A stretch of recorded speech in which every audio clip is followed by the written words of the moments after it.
Who doesn't want to feel the bliss of invoking divine deities deep inside our own selves? Is there anything specific about certain deities that can be invoked and celebrated in our own self to enjoy higher or transcendental experiences spiritually? Let's understand this from the Vedic context from our Dr. Nagendra sir. Namaste sir, please welcome to the show.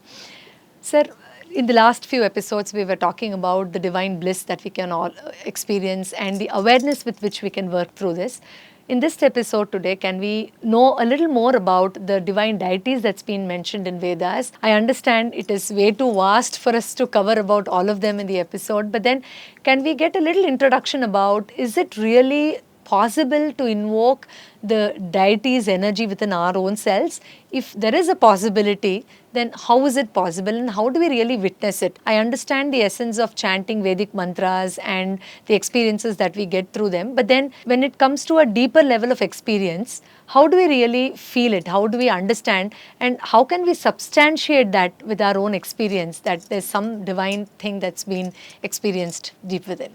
In one of our episode, we just used the word Tad Ekam, that one. So now what we are calling as a Vedic deities are nothing but different aspects of that one. Right. The one is not something a numerical number. One encompasses everything. This including me, everything, the sun, the whole cosmos, and then beyond that, everything that is all encompassing, that we call it as that ekam. That's a oneness we need to understand. But a human mind cannot conceive this because of the limitation. Then how do I approach that? Or even from the manifestation point. So from the human mind there is an approach, and from the manifestation, that is what we call it as in the creation, there is an approach that to all the aspects cannot be at a time, it cannot be rushed. Okay. Even water cannot be rushed in. So it needs different level, or electricity, it needs transformer, step down and then. So these different aspects of that oneness, we call it as a deities. Or in the Veda, we call it as Deva. Deva means that comes from Div. Div is self-illuminating, the shining one. The Div is like a Deepa or the light or the lamp. So that is the one. So that aspect of it, the qualities which are actually enhancing my personality, that we call it as Deva, Div. And the qualities which are actually bringing me down, or call it as the evil, or there are negative forces, relatively. Okay. There are these positive forces, I'm repeating it, these are the relatively positive forces or deities, relatively negative forces which brings me down. Those are we call it as the negative forces, like very narrow-mindedness, selfish thoughts, and being not sharing. These are the things which actually bringing me down. That never gives me a joy.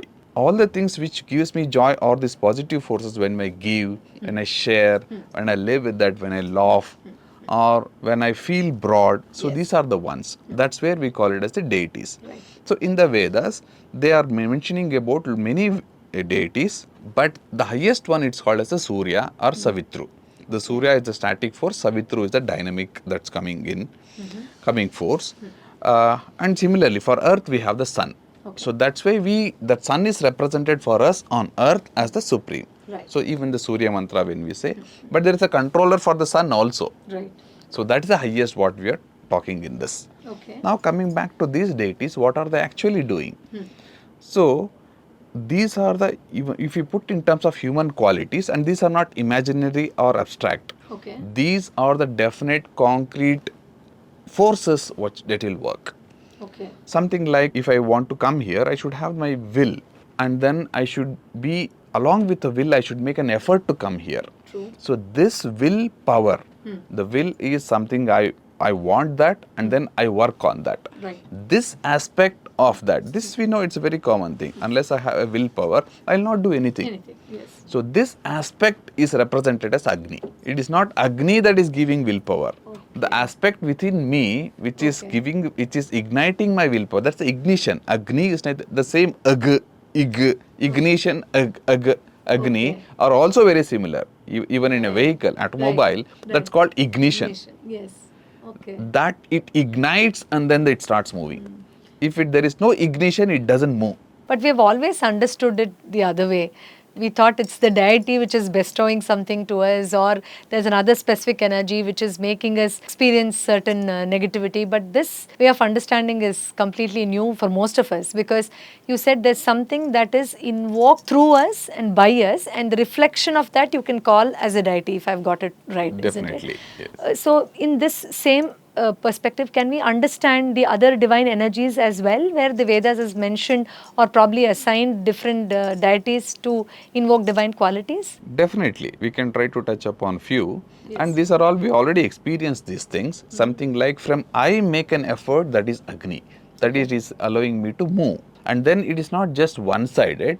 Something come from the other side, that we call it as a. See, the reason we call it as a divine is just to differentiate that that's a completely pure, unselfish, infinite form of it is divine. Otherwise, there is nothing called divine, something above. Yes, nothing separate. Okay. That is why we call it is potentially divine. We are potentially divine because of my limited things. I am now confined to this. The moment I break this barrier, then the divinity completely opens up. It's not just for human. It's possible for all the animals, the plants, even inert substance. Okay. Because it's the same energy. Yes. In physics, energy is energy. Yeah, right. It doesn't make any difference. Now, what is going from below upwards should be always complemented from above downwards. That is above the mind. Right. So now something confined to mind, and then there is something beyond mind. We can call it as my intuition or insights. There are many things, and the highest form of this is something which we call it as a divine mind. That is represented as Indra. Indra is one who governs Indriya. Indriya is sense organs. Okay. So now all my efforts are bounded and then confined by my 5 sense organs, Indriyas. Yes. Now I need something which is not controlled by Indriya, that is controlled by Indra. So for understanding purpose, anything that is not just taking care of myself, that's coming from higher and it is helping me, we can call it as a Indra. So you just sit down, and then when you are not in, do not start thinking. When you have a problem, what do? Ultimately, we try to solve it. But at the end of the time, when you get tired, even mind get exhausted. Now I say that I will take rest, and then or even you go to sleep. Next morning you get up, there is a freshness, and then there is something you say that yes, this may help. How is that happening? The mind gets into completely that silence, and then the higher faculties of the mind, they open up. And then this will actually putting from the higher and above. This is relatively, this is nothing called lower and higher and inner and outer. This is for us to understand. So this is the Indra. So the Agni is from below upwards, Indra is from above downwards. Similarly, now what happens to this? Now, the moment I start doing this, I'll start getting some joy out of it. When you do an action, and there is a joy, that aspect is called as Soma. Okay, so there's another deity which is... Yes, Soma is one of the deity that is commonly used in the ritual of Yagna even outside, and of course there is a creeper by name Soma, and then there is a different aspect. I think we can take it in a separate context of when we get into Yagna, how this helps. But all that joy that comes out of action is Soma, not sitting back. If you just sit back, it is not Soma. When you act, and then you get a joy out of it. In the Veda, that is represented as milking of the cow. You get the milk out of it. You have to do it. It is not that you take, even if you want to enjoy a cup of tea, you have to take an effort and then drink it. That joy comes only when somebody pouring into the mouth, you never get that. That cannot never happen. So that is the Soma. But all these are aspect of the higher, that is Surya Savitru. So that is, we should be very clear. Otherwise, we make again a watertight compartment for Agni. True, which we have been always doing, in fact, yes. So now there are some simple things with 1 or 2 lines we can just touch upon. There is something called it as the affection, the love, which is a very natural tendency for human. All said and done, it's an affection that comes out. This is called as the Mitra. Mitra is a friendship. But what is actually friendship? It is my affection or my attachment towards that. But if it is confined to only myself, it's not complete the Mitra. So that's how it goes on. But Mitra is very fragile. I may get very easily disturbed. So that should become vast. That is a Varuna. So similarly, we'll have many deities, something like a Saraswati. Saraswati today, goddesses of knowledge we talk about. But in Vedas, that is called as inspiration. Inspiration is not that the one we call it as only external. That I can get into to the highest, which takes me. Saras is the movement. That's why the Saras is Saraswati, which inner self, there it takes me to the higher and higher is Saraswati. So there are many such deities which we experience day in and out, but we are not aware of that.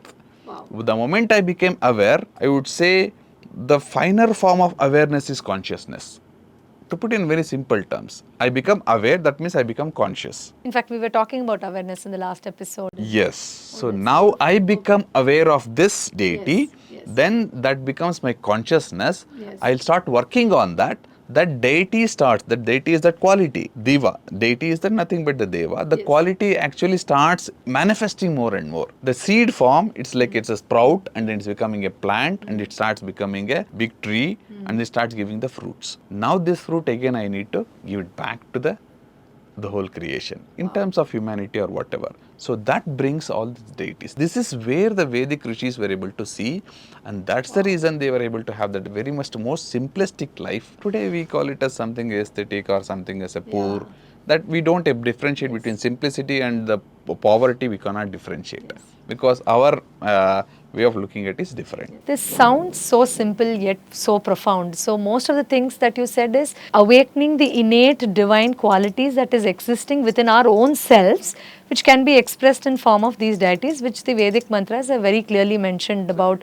There are so many means and methods through which we can invoke them. This is extremely interesting, and I'm sure by now you guys have a lot of other questions to ask Dr. Nagendra sir. Yes, we will definitely cater to your needs as well, but in our next episode, we'll see you again with another interesting episode about the Vedic wisdom. Until then, do take care of yourselves. Namaste. Thank you, sir.